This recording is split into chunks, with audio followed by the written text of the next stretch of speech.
Hola, muy buenas, ¿cómo estás? Espero que estés muy bien allá desde donde nos estés viendo. Y lo primero que quería hacer es darte las gracias de corazón por estar ahí al otro lado de la pantalla y por dedicar tiempo a ver esta breve presentación sobre los 5 errores que nunca debes cometer a la hora de asesorar en la transferencia de un futbolista. Mi nombre es Tony Roca, soy abogado experto en Derecho del Fútbol y director del Sports Law Institute y me he decidido a compartir esta presentación contigo porque a lo largo de los 20 años de trayectoria que llevo asesorando a agentes, clubes y futbolistas por todo el mundo, he sido testigo de cómo mis clientes han cometido errores en esas operaciones, errores que en algunas ocasiones les han costado cientos de miles de euros o incluso millones de euros, o bien han frustrado la operación. Y quiero compartir esos aprendizajes contigo para que tú no cometas esos mismos errores y puedas asesorar a tus clientes con la confianza y la seguridad que ellos esperan de ti y así te asegures de que cada operación y cada fichaje en la que intervengas se convierta en un auténtico éxito. Vamos con el primero de esos errores que he titulado No hacer los deberes. ¿Y a qué me refiero con no hacer los deberes? Pues fundamentalmente a todos aquellos clubes compradores, que lamentablemente siguen siendo muchos en la actualidad, que no preparan bien la operación de la transferencia y luego se encuentran con sorpresas desagradables. Seguramente el error más habitual sea no revisar el pasaporte deportivo del jugador para analizar el posible devengo de los mecanismos de compensación a la formación previstos por el reglamento FIFA sobre el estatuto de la transferencia de jugadores. Me estoy refiriendo, como no, a la indemnización por formación y la contribución de solidaridad. ¿Cuántas veces nos hemos encontrado con clubes que creen estar fichando a un jugador libre de todo tipo de cargas y gravámenes y luego reciben reclamaciones de varios miles de euros por parte de los clubes formadores en concepto de indemnización por formación? Hablando de indemnización por formación, debemos tener especial cuidado con el segundo supuesto de devengo de la indemnización prevista por el reglamento, que es el de la subsiguiente transferencia de futbolista profesional. En esos casos, el reglamento establece que solo el último club del jugador tiene derecho a percibir la indemnización por formación, pero mucho ojo, porque si el jugador fue cedido previamente a otro club, ese club en el que estuvo cedido también tendrá derecho a cobrar la indemnización por formación. Otra de las buenas prácticas y las precauciones que debemos adoptar es siempre solicitar un registro de sanciones a la Asociación Nacional anterior del jugador. ¿Y eso para qué? Para asegurarnos que el jugador podrá ser alineado con nosotros desde el primer momento. Pues ha ocurrido en ocasiones que el jugador arrastra sanciones de otras competiciones y no se puede alinear durante esos primeros partidos con las consecuencias y los inconvenientes que eso conlleva para el nuevo club. También es importante averiguar si el jugador ha jugado con otros clubes en la misma temporada, y es que según el artículo 5.1 del reglamento FIFA, un jugador puede estar inscrito en un máximo de 3 equipos en la misma temporada, pero solo es elegible para jugar por 2 de ellos. Así pues, súper importante analizar en cuántos equipos ha estado inscrito y en cuántos equipos ha jugado, ya que eso determinará si el jugador es apto para jugar con nosotros o no. Y ya por último, muy importante en aquellos casos en los que el jugador venga libre, debemos obtener una acreditación por parte del club o del propio jugador de cómo se ha llegado a esa situación de libertad contractual. Esto es muy importante y lo acabamos de ver de forma reciente con la sentencia del Tribunal de Justicia de la Unión Europea en el caso de Las Diarra, porque si es el jugador el que ha terminado el contrato de forma unilateral y sin justa causa, el club comprador puede ser obligado solidariamente a responder del pago de la indemnización a la que sea condenado el jugador. Así pues, súper importante hacer siempre los deberes antes de contratar a un jugador. Vamos ahora con el segundo de los errores, que es no analizar los aspectos fiscales de la operación. En las transferencias internacionales de futbolistas es fundamental tener en cuenta la condición de residente o no residente del jugador en el momento del fichaje, pero también en el momento de la venta. Y es que en función de si el futbolista se considera residente o no residente fiscal en nuestro país, la carga impositiva puede variar mucho, lo que puede suponernos un gran ahorro en concepto de impuestos, retenciones y contribuciones a la seguridad social para todas las partes implicadas, para el club comprador, para el club vendedor y por supuesto para el propio jugador. Estamos hablando de una diferencia de entre 25 y 30 puntos porcentuales, ya que si el jugador tributa como residente, su carga impositiva, su tipo de gravamen estará en torno al 50% y si lo hace como no residente, estará en torno al 20 o al 25%. Una buena planificación fiscal también puede redundar en beneficio del agente, ya que al calcularse su comisión sobre el salario del futbolista, si gracias a esa planificación el futbolista consigue percibir un mayor salario, el agente también percibirá una comisión mayor. Y por supuesto, una buena planificación fiscal nos ahorrará las temidas sanciones por parte de la agencia tributaria. Ya por último, si somos un club español, debemos tener especial precaución cuando fichemos jugadores procedentes de Brasil y Argentina, ya que la ausencia de un convenio de doble imposición con esos dos países ha generado, después del caso James, que esas operaciones tributen un 20% más que los jugadores que proceden de otros países. Así pues, súper importante en las transferencias internacionales estar bien asesorados con un asesor fiscal y tener en cuenta todas esas implicaciones fiscales, ya que nos podemos ahorrar muchos millones de euros.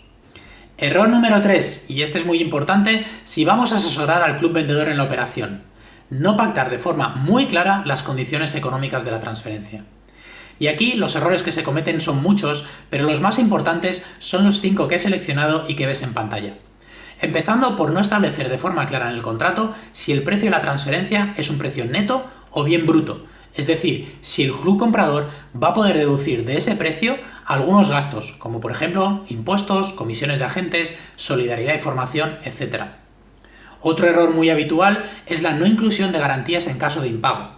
Y ahí, si somos el club vendedor, tenemos diversas opciones a nuestro alcance, como intereses de demora, cláusulas penales, cláusulas aceleradoras, etc. Seguramente uno de los errores más habituales es la mala redacción de los variables. Y es que en las transferencias es muy habitual que el precio no sea solo un precio fijo, sino que sea un precio fijo más un importe adicional en concepto de variable. Y esos variables se suelen unir a los resultados del nuevo club del jugador o bien al rendimiento del propio jugador con ese nuevo club. Estamos hablando de variables como títulos conseguidos por el nuevo club, ascensos, clasificaciones para competiciones europeas. Y si hablamos del rendimiento deportivo del jugador, minutos o partidos jugados con el nuevo equipo, goles marcados, asistencias, porterías a cero, títulos personales, individuales que le puedan conceder al futbolista. Entonces es bastante común, sobre todo en el variable relativo a la participación del jugador con el nuevo equipo, que haya discrepancias en torno a cómo se deben computar esos minutos o esos partidos.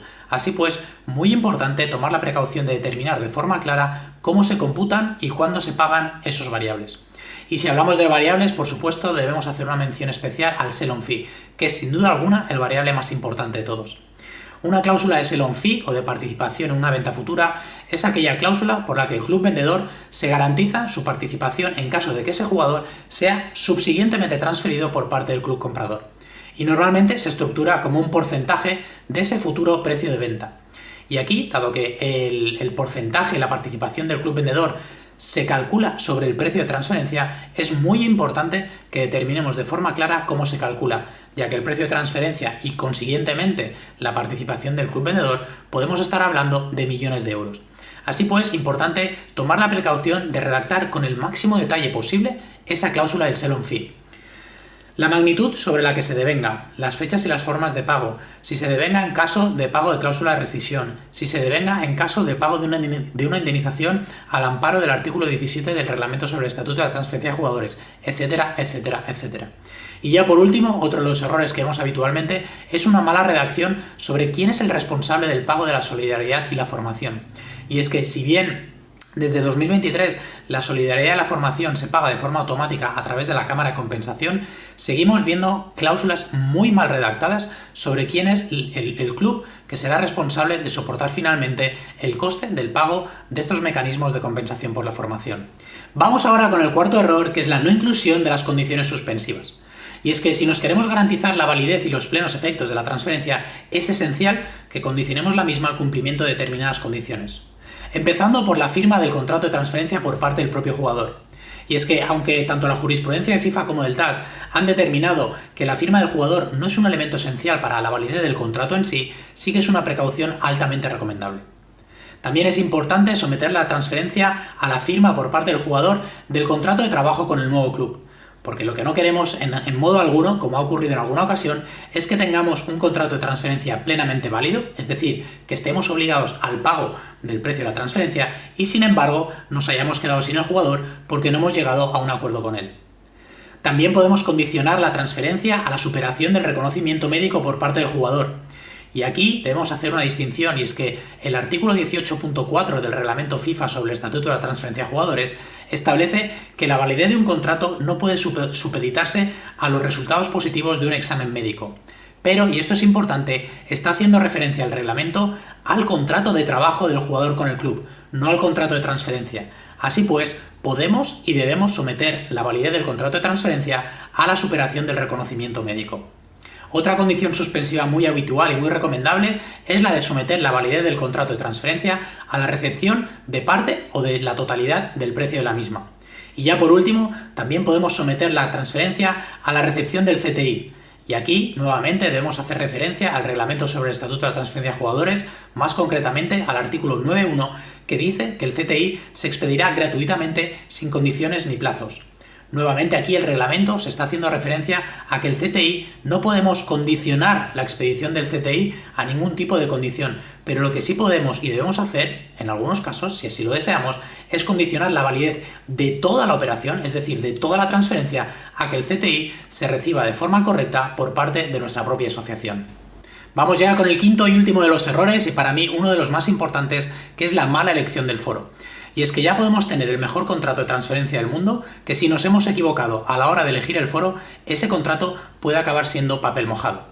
Y aquí los principales errores que vemos suele ser la elección de foros claramente incompetentes o bien de foros que dificultan sobremanera nuestra defensa en caso de disputas. Por ejemplo, la elección de foros internacionales en transferencias domésticas, o al revés, la elección y el sometimiento a cámaras o tribunales nacionales en caso de transferencias internacionales que nos obligan a litigar en países extranjeros y en muchas ocasiones sin posibilidad de recurso ante la FIFA o ante el TAS. Otro de los errores que vemos habitualmente es el sometimiento directo del contrato al TAS, sin pasar previamente por FIFA. Y en ocasiones, si el monto económico de la disputa no es relevante, no nos compensa ir al TAS, porque los costes de un procedimiento arbitral ante TAS son costes muy elevados, por lo que en ocasiones, al final, pese a tener razón, pues no acudimos al TAS, porque como solemos decir coloquialmente, nos sale más caro el collar que el perro. Así que es súper importante no establecer siempre una cláusula tipo en los contratos de transferencia, sino que deberemos analizar caso por caso cuál es el foro al que más nos conviene someter la disputa. Estos son solo algunos ejemplos de los muchos errores que nos encontramos en nuestro día a día como abogados deportivos. Y te sorprendería saber que nos los encontramos no solo en operaciones en las que participan clubes aficionados, sino también clubes de primer nivel en todo el mundo. Si te ha gustado esta presentación y sobre todo si te gustaría evitarte estos errores, tengo una buena noticia para ti. Y es que hemos preparado la guía práctica sobre transferencias de futbolistas, con muchos más consejos y una recopilación de los aprendizajes que he ido adquiriendo a lo largo de mis más de 20 años de experiencia como abogado en el mundo del fútbol. ¿Qué es lo que vas a encontrar en la guía? Pues en primer lugar, más de 130 preguntas y respuestas prácticas sobre los aspectos claves de las transferencias de futbolistas. Pasando de los aspectos más generales a las especialidades de los préstamos, las transferencias de menores, las pruebas, la solidaridad y la formación, el TMS, etc. 2 checklists para que no se te escape ningún detalle a la hora de asesorar en una transferencia o en un préstamo. Y por último, 2 modelos de contrato, de transferencia y de préstamo que no vas a encontrar en ningún sitio. Esta guía está pensada para todos los profesionales que nos dedicamos al mundo del derecho del fútbol. Por supuesto, abogados deportivos, pero también agentes, clubes de fútbol, ya sean aficionados o profesionales, directores deportivos y también estudiantes, periodistas y aficionados del fútbol en general que quieran conocer qué se esconde detrás de las grandes operaciones del deporte rey. Así que ya lo sabes, si quieres conocer todos los secretos para poder asesorar como un experto y asegurar que cada fichaje sea un éxito, hazte ya con tu guía clicando en el enlace de aquí abajo.